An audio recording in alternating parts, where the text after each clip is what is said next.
Hello မင်္ဂလာပါအန်တီအိန္ဒိယမှာဘာကုသမှုခံယူခဲ့ပါသလဲ ဦးကျွန်းသွားလို့တော့ခွဲစိတ်တယ် အန်တီဆေးစစ်ပြီးနောက်ပိုင်းမှာခွဲစိတ်မှုလုပ်ရမယ်လို့ကြားတဲ့အချိန်မှာအန်တီဘယ်လိုများခံစားခဲ့ရလဲအန်တီစိတ်မှာဘယ်လိုကြောက်စိတ်ရှိခဲ့ပါလဲ वहाँ में कैसे होएगा 7 बार कर चुका 9 ကြိမ်ခွဲပြီးပြီဒါ10 ကြိမ်မြောက်ခွဲမယ်ဆိုတော့အောင်မြင်မအောင်မြင်နဲ့စိတ်ပူခဲ့တယ်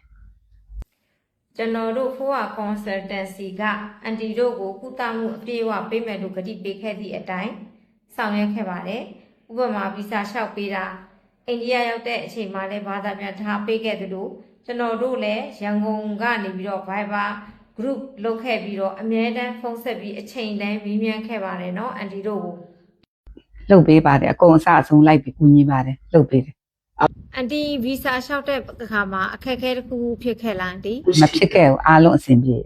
တယ် တချို့လူနာဘန်ကောက်ပဲဖြစ်ဖြစ်တခြားနိုင်ငံခြားမှာပဲဖြစ်ဖြစ်ဆေးကုသမယ်ဆိုရင်အန်တီအနေနဲ့အိန္ဒိယမှာဆေးကုသဖို့အကြံဉာဏ်ပေးလို့ရပါသလား ဟုတ်ကဲ့အိန္ဒိယပဲသွားခိုင်းမယ်ကျွန်နိုင်မှာပို့ကောင်းတယ် အန်တီအနေနဲ့ဖိုးဝါ consultancy Apollo Hospital ချင်းနိုင်ရန်ကုန်ရုံးဝဲနဲ့သွားဖို့အကြံဉာဏ်ပေးနိုင်ပါသလား ဟုတ်တယ်ပိုလိုဆေးကိုချိတ်ပေးတဲ့သူကိုပဲသွားပြီးတော့အကူကြီးတောင်းပါအဲ့ဒီမှာသူတို့အကုန်အဆင်ပြေအောင်လုပ်ပေးတယ် အကယ်၍တချို့လူနာကအိန္ဒိယမှာဆေးသွားကုဖို့ကြောက်ခဲ့ရင်အန်တီထိုလူနာကိုဘယ်လိုပြောပေးမလဲ